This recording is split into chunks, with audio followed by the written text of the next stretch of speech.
परमेश्वर के नाम की महिमा हो। आज हम जिस वचन की चर्चा करने जा रहे हैं वो है प्रेरितों की पत्री 4 अध्याय उसका 32 से लेकर 37 वचन तक। हम एक बार पढ़ देंगे, उसके बाद हम इसके अध्ययन के हो जाएंगे। प्रेरितों की पत्री the book of acts chapter 4 versus 32 to 37 on.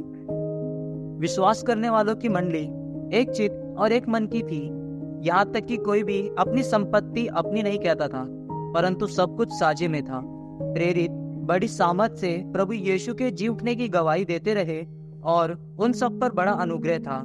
उनमें कोई भी दरिद्र ना था, क्योंकि जिनके पास भूमि या घर थे वे उनको बेच बेच कर बिकी हुई वस्तुओं का दाम लाते और उस प्रेरितों के पांव पर रखते थे। जैसी जिसे आवश्यकता होती थी उसके अनुसार हर एक को बांट दिया करते थे। यूसुफ नाम साइप्रस का एक लेवी था, जिसका नाम प्रेरितों ने बरनबास अर्थात शांति का पुत्र रखा था। उसकी कुछ भूमि थी जिसे उसने बेचा और दाम के रुपए लाकर प्रेरितों के पांव पर रख दिए। आइए हम दुआ करें। मेरे महान सामर्थ्य जीवित दयालु पिता, अपने वचनों के जरिए प्रभु हमारा मार्गदर्शन करने वाले पिता, आपका धन्यवाद देते हैं। आज की सुबह प्रभु एक बार फिर जब आपने मौका दिया प्रभु कि हम आपके वचन से अपने जिंदगी को तराशे प्रभु, तलाशे प्रभु, तो मांगते हैं कि आपकी आत्मा हमें बुद्धि दे प्रभु। और आज जो कुछ यहाँ बोला जाए, सुना जाए प्रभु, सब आपकी आत्मा की अधीनता और अगुवाई में हो प्रभु। परमेश्वर हमारे आत्मिक कानों को खोल प्रभु, और जीवन देने वाले इस वचन को प्रभु तो गहराई से हमारे मन में डाल प्रभु, और होने दे प्रभु इसी के अनुसार हम चलने पाए परमेश्वर। और आज जब हम तेरे वचन को सीखते हैं तो एक नई बात हम गहराई से सीखने पाए प्रभु, तो कि हमारा इकट्ठा होना आपके नाम की महिमा को बढ़ाए। और वो पहली कलीसिया जिसकी स्थापना प्रभु अपने 12 चेलों के साथ आपने की प्रभु, परमेश्वर मांगते हैं वो कलीसिया, वो स्वरूप समझकर प्रभु आज हम उसके अनुसार चलने पाए। यीशु मसीह के नाम में मांगते हैं, आमीन।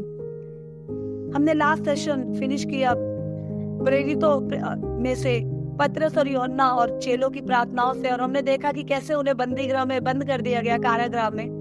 और कारागृह में बंद करने के बाद, कारागार में बंद करने के बाद ये लोग को ये धमकी देकर छोड़ी गई कि तू जा, लेकिन इस नाम से प्रचार मत करना।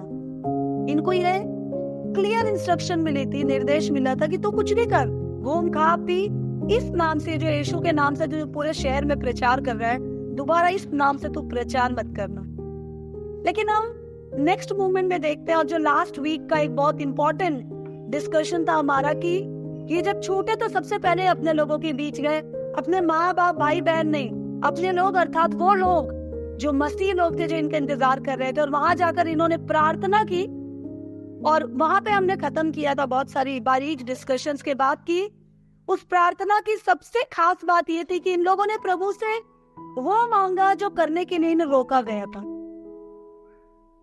इन्होंने प्रभु से कहा कि प्रभु इनकी धमकियों को, ये तेरे प्रचार करने से हमें रोकते हैं, ये तेरे नाम की महिमा करने से हमें रोकते हैं, ये तेरे अधीनता में रहने से हमें रोकते हैं, इनकी धमकी को तू देख, ये हमें रोके तो रोके, तू हमें बुद्धि दे कि हम तेरे नाम के प्रचार को और सामर्थ्य से कर सके, और यीशु मसीह के नाम से बड़े बड़े कामों को, तेरे बेटे के नाम से बड़े बड़े चमत्कार प्रकट हो सके। हमने देखा कि ये लोग क्रेडिट जो है वो खुद नहीं ले रहे हैं, पूरा क्रेडिट यीशु मसीह को दे रहे हैं। आज 21वीं सदी में बहुत सारे अगुओं की तरह ये नहीं है जो सेवा सिर्फ इसलिए करते हैं ताकि उनके नाम हो, जो सेवा सिर्फ इसलिए करते हैं ताकि उनकी फोटो डीपी में हो, सेवा इसलिए करते हैं ताकि उनके मसीहियों के घर पे उनके फोटो उनके कैलेंडर में हो। आज हम देखते हैं लोगों को, कई सारे लोगों को, मेरे पड़ोस में एक फैमिली है जो बहुत समय से एक मसीही सत्संग में जाती है, उनको वो जो प्रीचर है, प्रचारक है, उनका नाम पता है।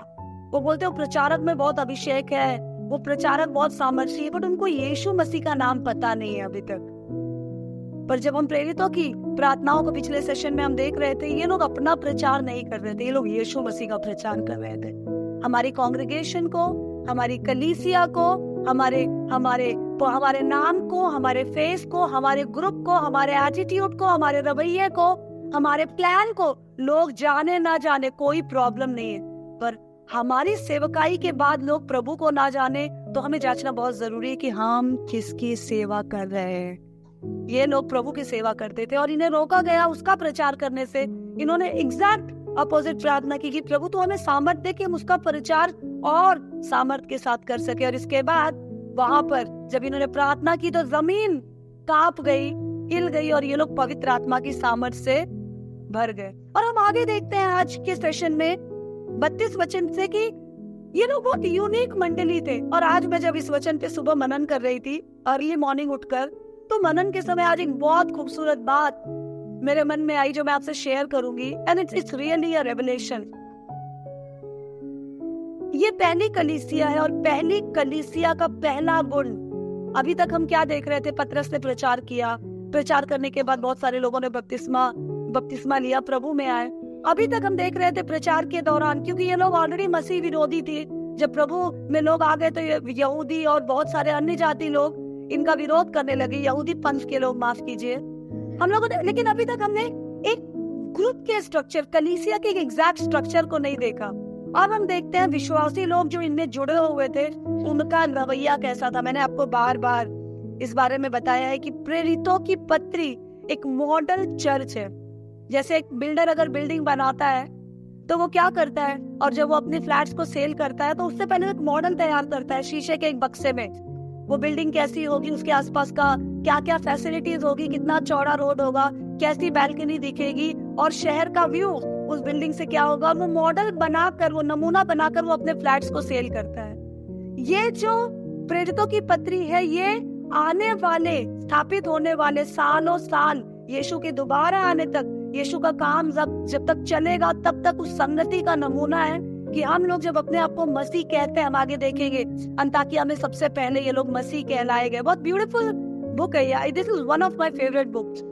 तो जो पहली कलीसिया थी उसके स्वरूप के आधार पर प्रभु ने एक कलीसिया स्थापित की और प्रभु ने एक मॉडल दिया कि आगे जब तक मानव जाति है, जब तक न्याय के लिए मेरा बेटा वापस नहीं जाता, तुमको ऐसे ही रहना है। और मैं बार बार कहती हूँ, जब कायदे में रहेंगे तो फायदे में रहेंगे। जो कायदा प्रभु ने दिया, हम में से बहुत सारे लोग उस कायदे से भटक गए, इसलिए हम उसके आने वाले फायदे से भी वंचित रह गए। तो पहली कलीसिया का सबसे बड़ा जो सबसे बड़ी खासियत थी वो ये थी कि विश्वास करने वालों की मंडली एक चित्त और एक मन की थी, और उसमें से कोई भी अपनी संपत्ति को अपनी नहीं कहता था, बल्कि सब कुछ साझे में थे। मुझे नहीं पता मैं कितना आज इस वचन से आपको हम मिलकर कितना इसमें मनन कर पाएंगे, लेकिन जब मैं सुबह तैयारी कर रही थी तो 32 वचन पे ही मेरा माइंड अटक गया।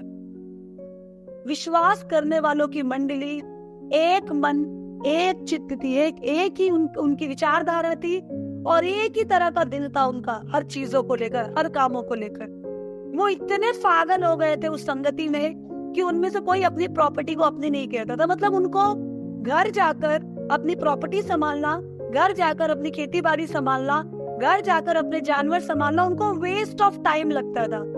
इसलिए उन लोगों ने डिसाइड किया कि जो कुछ हमारा टाइम वेस्ट करते हैं, ये जो कुछ चीजें हमें बहकाती हैं, इतना प्यार उनका प्रभु से हो गया, इमोशनल अटैच हो गए कि वो लोग सब अपनी संपत्ति बेच के लाकर प्रेरितों के पैरों पे रख देते थे कि देख जितना हमें जरूरत है। जैसे हमारे बच्चे कमाते हैं, हमारे हाथों में ला के देते हैं, पति कमाता है, पत्नी के हाथों में ला कर देता है कि माँ देख तू चला, या बीवी को कहता है कि देखो तुम चलाओ घर को। वैसे ही ये लोग सारी संपत्ति बेच के सब लाकर प्रेरितों के पैरों में डाल देते थे और बोलते थे तुम चलाओ। इस कारण वहाँ कोई दरिद्र नहीं था, कोई गरीब नहीं था। What a beautiful thing. उस शहर में कोई गरीब था नहीं था पता नहीं, बट उस कलीसिया में कोई गरीब नहीं था। तो क्या उस कलीसिया में सब कार से घूमते थे? नहीं, उस कलीसिया में किसी को कोई कमी घटी नहीं थी, सब भरपूरी में थे। इस चैप्टर का इस्तेमाल करके बहुत सारे लोग जो धन के लोभी हैं, अलग अलग तरह की टीचिंग देते हैं, बहुत सारी कलीसियाओं के घर बिकवा देते हैं। हम जाएंगे इस पोर्शन में कि वो लोग कैसे एक मन होकर अपनी संपत्ति को भी बेच देते थे। इसके बारे में ये प्रभु की आज्ञा है या उनका इमोशनल डिसीजन था। लेकिन सबसे पहला जो इसमें क्लिक करने वाला पॉइंट है कि विश्वास करने वालों की मंडली एक मन थी और वो लोग एक चित्त थे। परमेश्वर का वचन बताता है, अगर आप नीति वचन 6 अध्याय उसके 17-18 से अगर ध्यान से पढ़े तो 6 बातें हैं जो प्रभु को पसंद नहीं आती, वरन 7 है जिनसे वो घृणा करता है। घमंड से चढ़ी हुई आंखें, झूठ बोलने वाली जीभ, ऐसे बहुत सारे बातें उसमें लिखी है। लेकिन उसका 19वां वचन कहता है, एक बार पढ़ दीजिएगा, झूठ बोलने वाला साक्षी और भाइयों के बीच में झगड़ा उत्पन्न कराने वाला मनुष्य। परमेश्वर शुरू से, आप सिर्फ सुन लीजिए प्लीज, शुरू से परमेश्वर एक चीज से बहुत घृणा करता है और वो है भाइयों के बीच फूट डालने वाला व्यक्ति। भाई कौन? मसीह लोगों के बीच, कलीसिया के बीच फूट डालने वाला जन। पहली कलीसिया एक चित्त थी, एक मन थी, उनमें कोई फूट नहीं थी। आया आगे प्रॉब्लम हुई, और जो प्रॉब्लम हुई तो लोगों ने झेला भी, लोगों ने सफर किया। लेकिन प्रभु का मन, प्रभु की इच्छा ये है कि जब मेरी कलीसिया है वहां सबका एक चित्त हो, एक मन हो, सब ये सोचे कि हम एक परिवार है, सब ये सोचे कि मिलकर हमें परमेश्वर का काम करना है। शैतान इसमें एक बहुत बड़ा रोल प्ले करता है। मैं बार बार कहती हूँ, शैतान सींग पूंछ, बड़े बड़े दांत, बड़े बड़े खूनी नाखून लेकर ड्रैकुला की तरह नहीं आता। शैतान हमारे बीच में से एक कमजोर भाई या बहन को पकड़ता है, उसके मुंह से खाना फूसी की बातें करवाता है और हमारे अंदर फूट डाल देता है। कलीसिया में फूट परमेश्वर की इच्छा नहीं है। मनमुटाव हो सकता है सेवकाई को लेकर, जब हम जैसे हम देखते हैं पत्र आगे प्रेरित लोग की सेवा बदल जाती है, लेकिन वो सब फिर भी एक दूसरे से प्यार करते हैं, एक दूसरे की सुधि रखते हैं। ये जलन, ये नफरत, ये कलीसिया में लोगों को तोड़ना, ये परमेश्वर को कत्ते भाने वाली चीज नहीं है। परमेश्वर इससे घृणा करता है। और ये कलीसिया में, पहली कलीसिया में आने वाला एक तरीके का पहले पाप में से एक थे। कलीसिया में फूट आने शुरू हो गए, झूठ आना शुरू हो गया, लालच आना शुरू हो गया, और वो अभी तक बरकरार है। बट फिर भी परमेश्वर हमसे प्रेम करता है। जो पहली कलीसिया प्रभु ने शुरू की, परमेश्वर की एक ही इच्छा थी कि लोग एक मन रहे।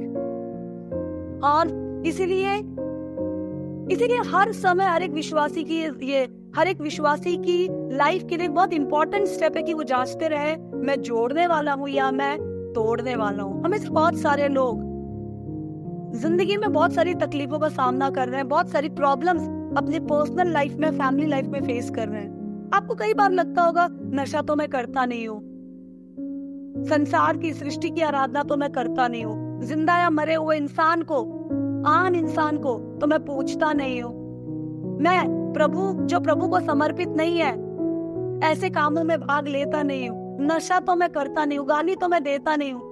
तो क्यों मेरी जिंदगी में चीजें सेटल नहीं होती? क्यों मेरी जिंदगी में चीजें स्ट्रेटन अप नहीं होती? ध्यान से देखे, कहीं ऐसा तो नहीं है अपनी जुबान का इस्तेमाल करके आप परमेश्वर की कलीसिया को तोड़ने वाले ठहरे। आज एक बात जो मेरे मन में सुबह सुबह इस वचन पे मनन करते वक्त आई, वो यही थी कि परमेश्वर ने दो घर बनाया, दो जगह बनाई। एक जगह थी उत्पत्ति की पत्री में अदन की वाटिका, एक प्रभु का गार्डन, एक बॉडी जिसमें आदम हवा बहुत आनंद के साथ रहते थे, संगति में प्रभु के साथ रहते थे। शैतान को उनके अंदर की एकता अच्छी नहीं लगी। अगर वो आदम हवा एक होते, परमेश्वर के साथ एक मन होते, एक चित्त होते, तो शैतान उन्हें कभी बहका नहीं पाता। वो शरीर से कुछ पल के लिए अलग हुए और शैतान ने बहकाना शुरू किया। कलीसिया पिछले अदन की वाटिका को आज की कलीसिया दर्शाती है। शैतान आया, उसने हवा के मन को बहकाया। जो हवा ने परमेश्वर ने करने के लिए मना किया था, हवा ने वो काम किया और अदन की वाटिका से, उस स्वरूप से, उस स्ट्रक्चर से जहाँ परमेश्वर ने उसे रखा था, अपने पापों के कारण वो अलग हो गई। हवा को जो तकलीफ उठानी पड़ी, लेकिन जो शैतान जिसने ये काम किया उसके लिए परमेश्वर ने उसके लिए भी भविष्यवाणी की, उसके लिए भी परमेश्वर ने श्राप दिया और यीशु मसीह ने सूली पे चढ़कर उसको क्रश कर दिया। और आने वाले समय में न्याय के दिन सदा काल के लिए वो नाश किए जाएगा और अनंत तकलीफों को शैतान झेलेगा। हम अच्छे से जानते हैं वो फाड़ने वाला, चीरने वाला है।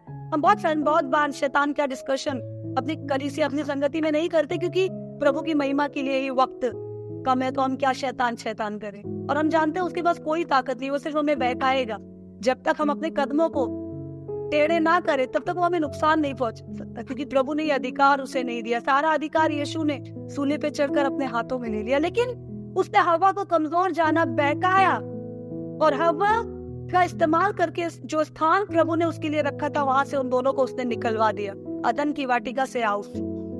आज वो अदन की वाटिका की तरह एक स्ट्रक्चर, एक जगह कलीसिया है जहाँ प्रभु ने मुझे और आपको रखा है। यीशु परमेश्वर अदन की वाटिका में रहता था, इनके साथ संगति करता था। यीशु मसीह की उपस्थिति आज कलीसिया में, he is in the church, body of Christ, उन लोगों का ग्रुप जो मसीह की ओर देखते हैं। शैतान पहले जो कर रहा था आज भी वही कर रहा है। उसने हवा को बहकाया और वो काम करने के लिए कहा जो परमेश्वर की नजरों में घृणित था। आज शैतान विश्वासियों को बहकाता है और वो काम करने के लिए कहता है जिससे हम भटक जाए और फिर से उसके रास्ते में आ जाए। हम एक हैं तो हम परमेश्वर के हैं, लेकिन जब हम में प्रेम नहीं है, हम में मन मुटाव है, तो हम परमेश्वर के नहीं है, क्योंकि जहाँ प्रेम नहीं है वहाँ परमेश्वर रह ही नहीं सकता, क्योंकि परमेश्वर प्रेम है।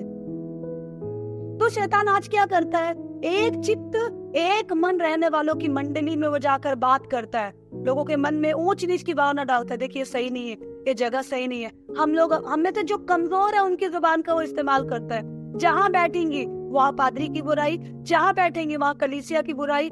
ये बुराई करते करते करते करते हमें भी नहीं पता चलता, जाने में अनजाने में हम कलीसिया को तोड़ने वाले बन जाते हैं। यीशु मसीह के शरीर को 2 टुकड़े करने वाले बन जाते हैं। हम तो उसके बाद माफी मांगकर अंदर आ जाते हैं, पर बहुत सारे हमारी बात सुनकर जो बाहर रह जाते हैं, उसका लेखा प्रभु हमसे कंटिन्यू ले रहा होता। इसलिए हमें समझ नहीं आता हमारी जिंदगी में इतने डिविएशंस क्यों, हमारी जिंदगी में इतने डार्कनेस क्यों। क्योंकि परमेश्वर का स्ट्रक्चर था वो कलीसिया, यीशु मसीह का शरीर, परमेश्वर का बेसिक स्पिरिट था वो प्यार। हमने उसमें छेड़छाड़ करने की कोशिश की, जैसे शैतान ने अदन की वाटिका में आदम और हव्वा के एकता में छेड़छाड़ करने की कोशिश की। पहले की कलीसिया एक चित्त थी, एक मन थी। इसीलिए पौलुस बार बार एक बात कहता है। रोमियो की पत्री अगर आप उसके 16 अध्याय 17 वचन को पढ़े तो पौलुस बहुत क्लियरली कहता है, क्योंकि परमेश्वर ने हमें एक मन किया, एक चित्त किया। और जो पहली कलीसिया थी उसका स्ट्रक्चर ही ऐसा था, उनमें कोई फूट आपस में नहीं थी। उनका खाना एक, उनका पहनना एक, उनकी धन संपत्ति एक। तेरा मेरा कोई चीज पहली कलीसिया में नहीं थी। इसीलिए पौलुस कहता है कि जब प्रभु ये चाहता हम एक रहे, एक मन रहे। क्या प्रभु को नहीं पता था हमारा कल्चर अलग है? क्या प्रभु को नहीं पता था हमारी फैमिलीज अलग है? क्या प्रभु को ये बात नहीं पता थी कि हमारा बैकग्राउंड अलग है? क्या प्रभु को नहीं पता था हम लोग अलग अलग तरह के सिचुएशन से, अलग अलग माँ बाप के पेट से पैदा होकर अलग माहौल में पल बस कर आए? प्रभु को पता था, लेकिन फिर और इसीलिए हम आपस में थोड़ा अप एंड डाउन फेस करेंगे, ये भी प्रभु को पता था। लेकिन प्रभु की इच्छा यही थी कि हम मसीह की ओर देखें और उसके बाद हम एक बनकर लगे रहें। अपने पिछले जीवन को, अपने कल्चर को, अपने मानसिक फीलिंग्स को हम अपने मसीहियत के ऊपर हावी होने ना दें। लेकिन कई बार मैं भी पिछले दिनों आपको इस बारे में हम चर्चा कर रहे थे नाइट प्रेयर में, कई बार हम संसार से निकलकर कलीसिया में आ जाते हैं, पर संसार को अपने अंदर से निकालते नहीं।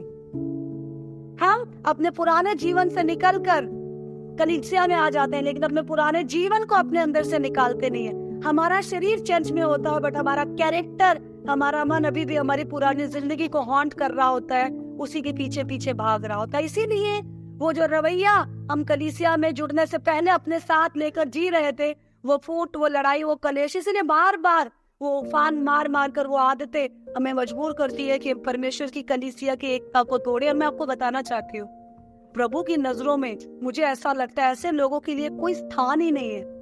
क्योंकि देखो, हम कलीसिया के अंदर है और कमजोर है, तो प्रभु हमारी मदद करेगा।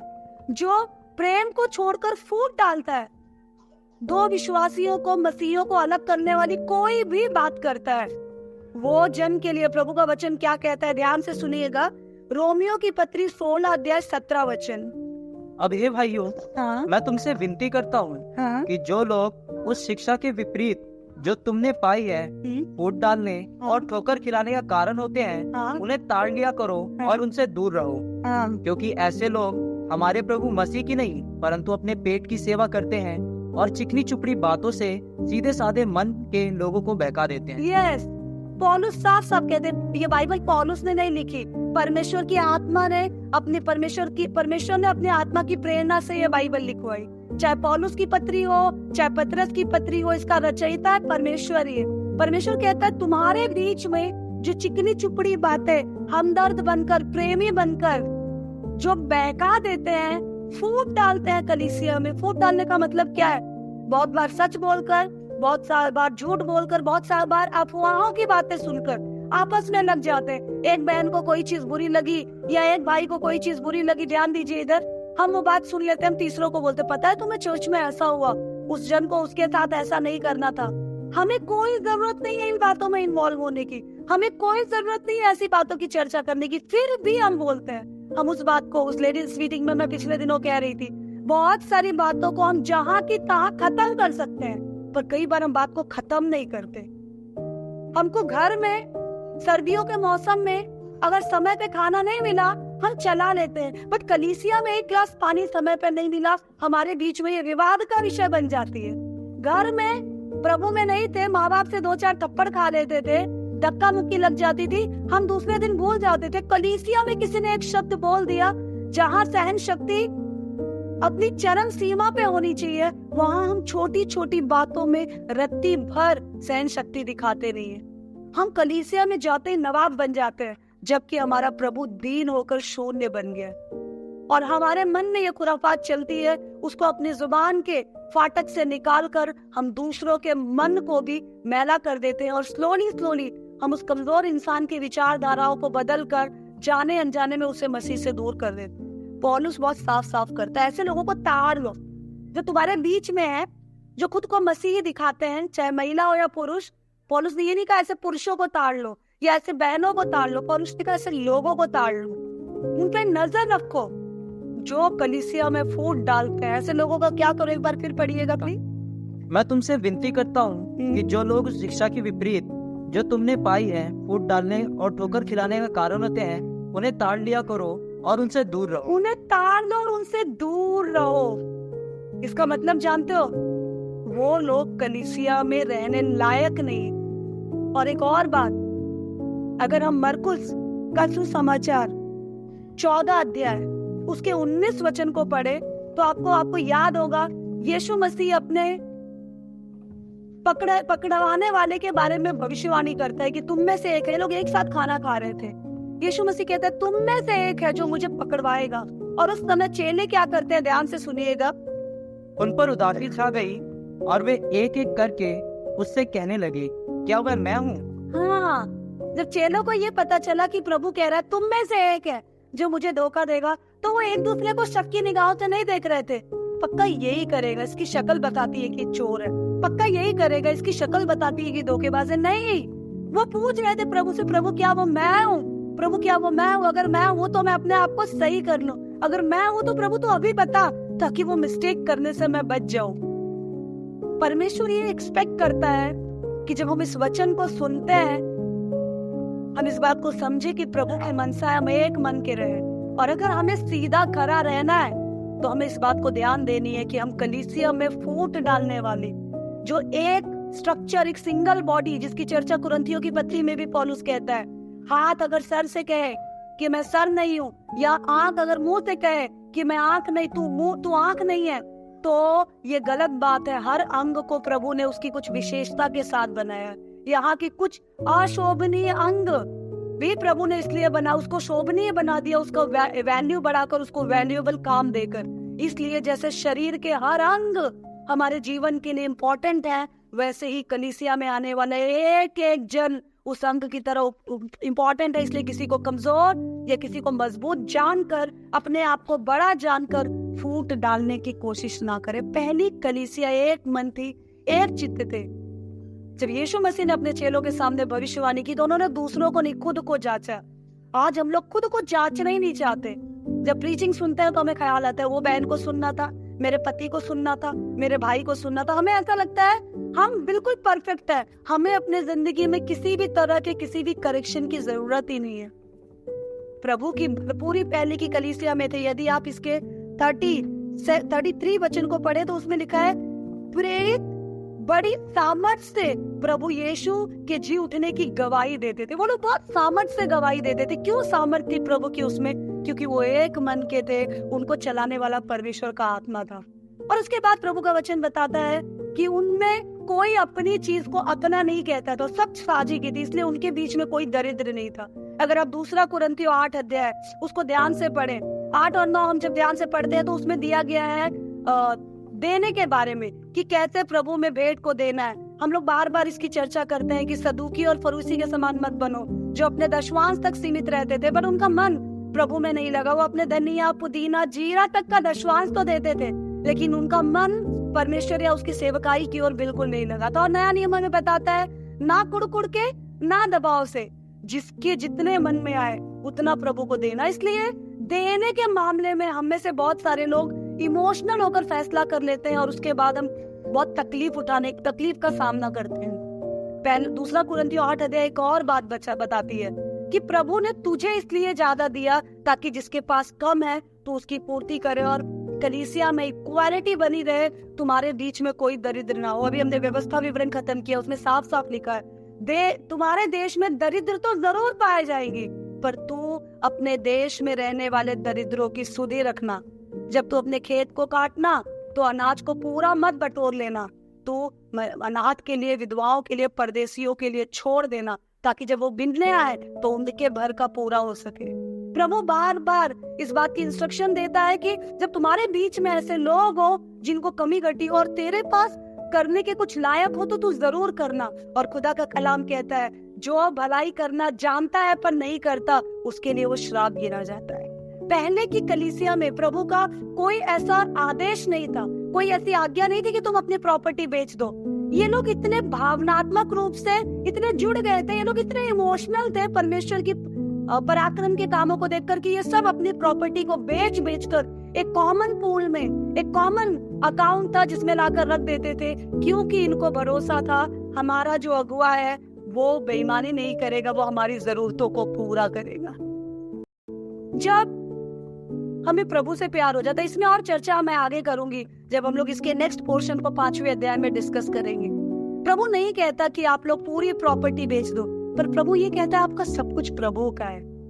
प्रभु ये नहीं कहता कि अगर आप पूरा नहीं दोगे तो आपको दंड मिलेगा, नॉट एट ऑल। प्रभु ने सारी दुनिया बनाई, प्रभु ने हमें भरपूरी दी, प्रभु चाहता है हम आनंदित रहे, खुश रहे, पर प्रभु को हमारी नीयत का पता है। असली में ये बात हमें सिर्फ ये सिखाती है कि एक विश्वासी जब एक मन का हो जाएगा ना, एक चित्त का हो जाएगा ना, तो वो डिवीजन वाली बातों पे, फूट डालने वाली बातों पे उसको कोई इंटरेस्ट नहीं होगा। 34-35 वचन हमें ये बताता है कि जब हम प्रभु से प्यार करने लगेंगे ना, ध्यान से सुनिएगा, जब हम खुदा से प्यार करने लगेंगे तो हमें पैसों से प्यार अपने आप खत्म हो जाएगा। जोड़ने में आपका मन नहीं लगा होगा। ज्वेलरी मैं देखती हूँ बहुत सारे मसीह लोग कंपेल करते हैं कलीसिया को कि आप ज्वेलरी मत पहनो, आप लिपस्टिक मत लगाओ, आप नाक में मत पहनो। लड़कों को कहते हैं कि आप बड़े अच्छे कपड़े महंगे मत पहनो। मैं आपको बता रही हूँ, आप सिर्फ कलीसिया को प्रभु के प्यार के बारे में बताओ, आप प्रभु से प्यार करना शुरू करो। मेरा व्यक्तिगत अनुभव है, this is my very personal experience. बहुत सारी चीजों को खाने की मैं बहुत शौकीन थी अपने कॉलेज डेज में। I used to spend good amount उन चीजों को खाने में। मैंने प्रभु के साथ वक्त गुजारना शुरू किया, कलीसिया को अपना शरीर, अपना अंग मान लिया, कलीसिया में रहना शुरू किया। जो रूखा सूखा भी मिलकर खाते थे उसी में आनंद आने लग गया, पता ही नहीं चला खाने पीने की वो एडिक्शन कब जिंदगी से निकल गई। मुझे बहुत शौक था, मेरे 9 उंगलियों में, 8 उंगलियों में अंगूठे को छोड़कर सोने की अंगूठियां मैं पहना करती थी। मुझे लगता था हर फिंगर में सोने की रिंग होनी चाहिए, कान में ईयरिंग होनी चाहिए, गले में पेंडेंट के साथ चैन होनी चाहिए। बहुत शौकीन थी। अपनी छोटी उम्र में जब मैंने कमाना शुरू किया तो मुझे लगता है पहला इन्वेस्टमेंट ही मैंने गोल्ड में किया था। बट आज कान में एक कोई रोक टोक नहीं है, चाहूं तो पहन सकती हूँ, लेकिन आपका मोह ना खत्म हो जाता है इन सब चीजों से। आपकी लुक आपको मैटर नहीं करती, बस आपको ये मैटर करता है कि प्रभु मैं जो पहनूं, मैं जैसा दिखाई दूं प्रभु, उससे तेरे नाम को महिमा मिले। कोई आपको गरीब समझता है, कोई आपको अमीर समझता है। आई टेल यू गाइस, फर्क ही नहीं पड़ता।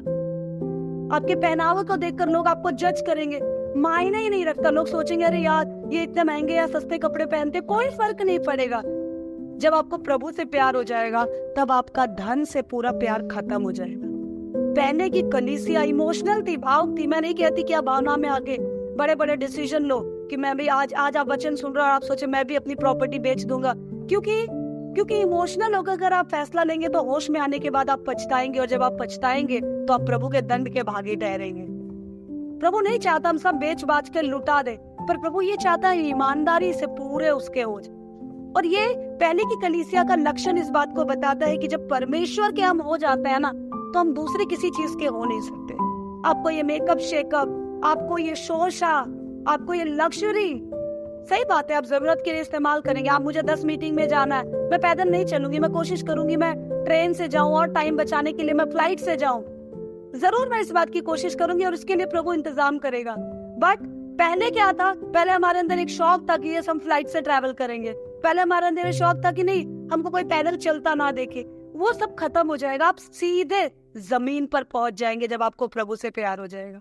पहले की कलीसिया ने प्रभु को देख लिया और उसका कपड़े लत्ते पहनने लग्जरी से पूरा मन जो है मोह भंग हो गया, सारी चीजों से मन हट गया। वो लोग एक चित्त के थे, एक साथ थे, और क्योंकि वो लोग एक मन के थे, उनका दूसरी चीजों से कोई चाहत नहीं थी।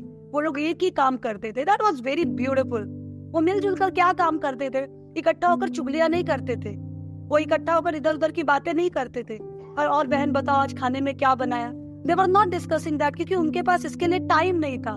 वो इकट्ठा होकर प्रेरित बड़ी सामर्थ से प्रभु यीशु के जी उठने की गवाही देते थे।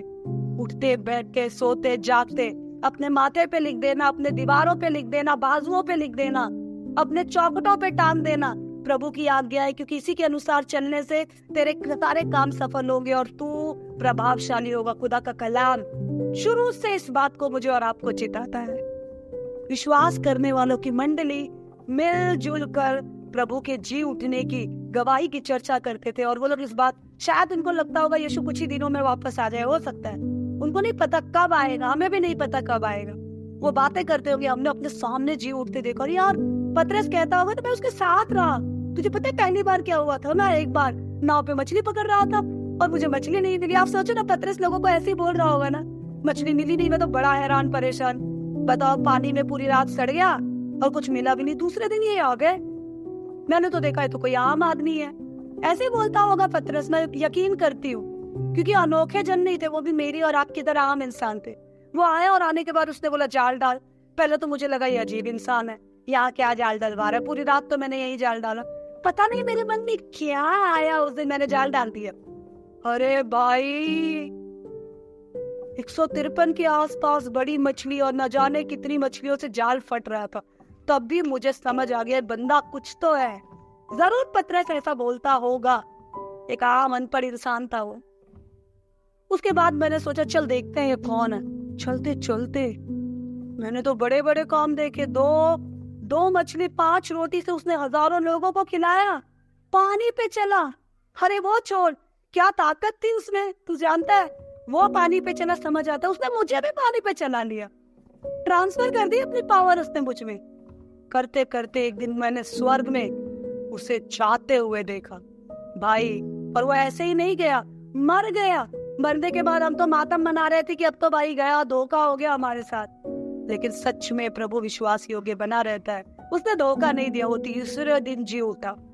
अगर वो जी उठा तो वो जरूर दोबारा आएगा। भी मैंने देखा है, मैंने देखा है, तुम तो सुन रहे हो ना, मैंने देखा है क्या मजबूती से वो ये गवाही देते होंगे। और मैं सोचते उनके रोंगटे क्या खड़े होते होंगे सुनने वालों के। सच में तूने देखा? सच में तू पानी पे चला? हाँ भाई मैं चला। इस बात से इम्पोर्टेंट और कोई बात कलीसिया को लगती नहीं थी, इसलिए परमेश्वर की सामर्थ उन पे प्रकट थी। वो इकट्ठा होते थे प्रभु के लिए। उनमें फूट की कोई बात नहीं थी शुरुआत में, उनमें कोई लालच नहीं था। अपनी प्रॉपर्टी अपनी नहीं लगती थी। आप सोचो, आप अपने घर जाओ और आप घर जाकर सोचोगी अरे यार यहाँ मैं आता ही क्यों, चर्च ही मेरा घर है। आप अपने फैमिली फंक्शन में जाओ और आपको अपनी फैमिली को देखकर लगे अरे यार ये मेरे भाई बहन नहीं, ये तो वो है जिनके सामने मुझे गवाह बनना है। मेरे भाई बहन तो कलीसिया में है। Do you have that feeling? क्या वो फीलिंग, वो भावनाएं आपके मन में कलीसिया को लेकर है? अभी तक नहीं है तो मैं आपको बताना चाहती हूँ, you are yet to be part of body of Jesus Christ. अभी भी आपको यीशु मसीह के शरीर में जुड़ने के लिए वक्त है। आपको लगता होगा आप कलीसिया में हैं, आप कलीसिया के इर्द गिर्द घूम रहे हैं। कलीसिया के अंदर रहने वाला जन एक मन एक चित्त का होगा। कलीसिया के अंदर रहने वाला जन चीजों की लालच में नहीं पड़ा होगा, क्योंकि उसको हमेशा अनंत ना नाश होने वाली ऐसे अनंत काल की चीजों की एक चाहत होगी। उसको यहाँ की ये टार रोड, यहाँ सीमेंट की सड़कों पे गाड़ी चलाने में मजा नहीं आएगा। वो बस यहाँ गाड़ी चलाते हुए एक ही वक्त सोचता होगा एक ही बात, वहां सुनहरी सड़कें होंगी कैसी? सूरज की जब गर्मी यहाँ लगती है तो उसके मन में एक ही विचार चलता होगा, ओ प्रभु कब वहां जाऊंगा जहां तेरे तेज से ऐसे ही हर जगह रोशन रहता है। जो प्रभु की कलीसिया का सदस्य है वो हर बार एक बात याद रखता है, I am in the world but I am not of the world. मैं इस दुनिया में हूं पर इस दुनिया का नहीं हूं।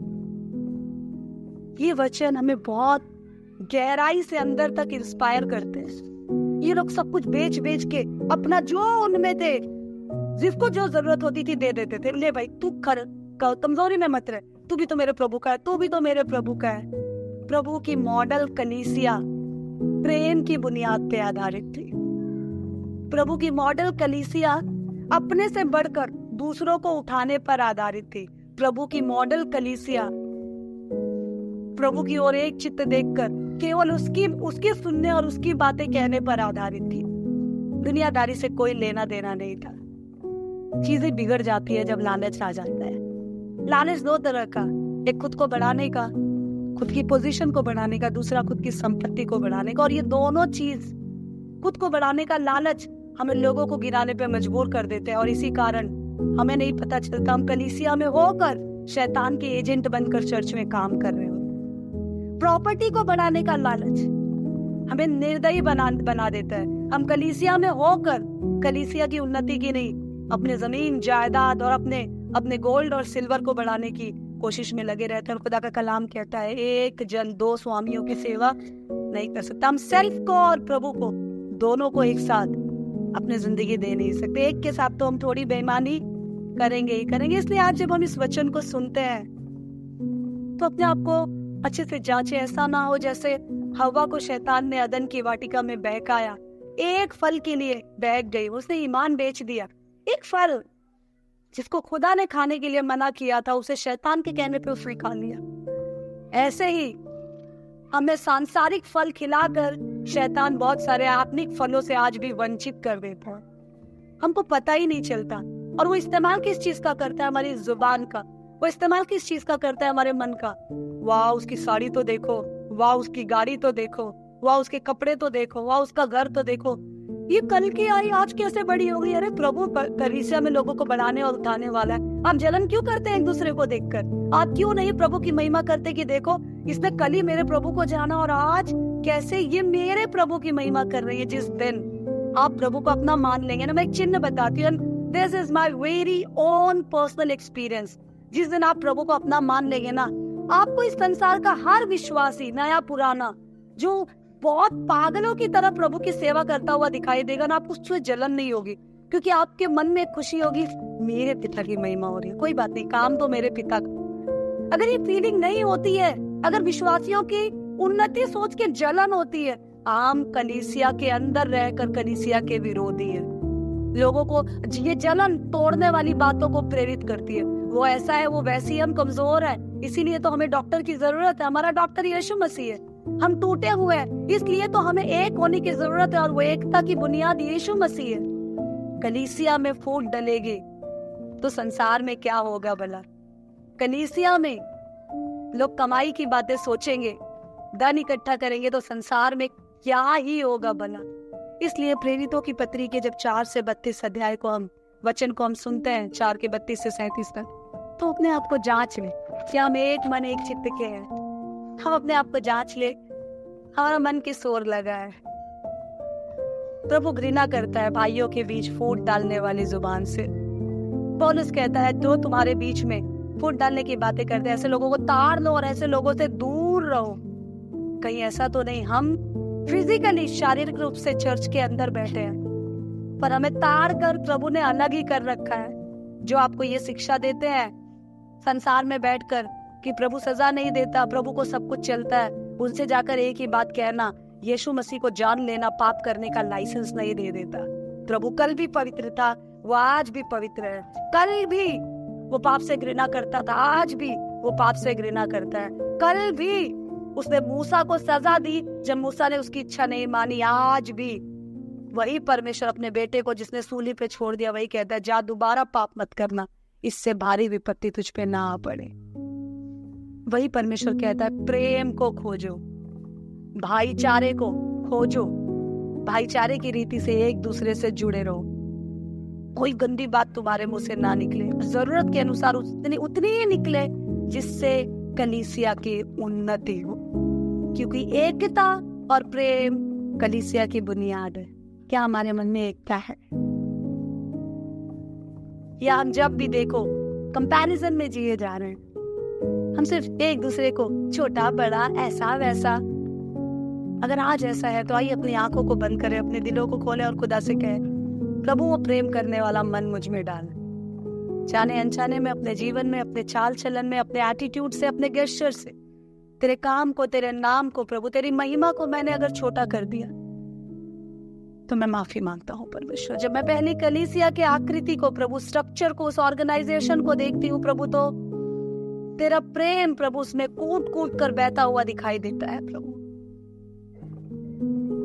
उनका सब कुछ साझेगा था प्रभु, हमारा केवल हम आज अपने आप को जांचे तो हमारी केवल जलन साझे की दिखाई देती है प्रभु।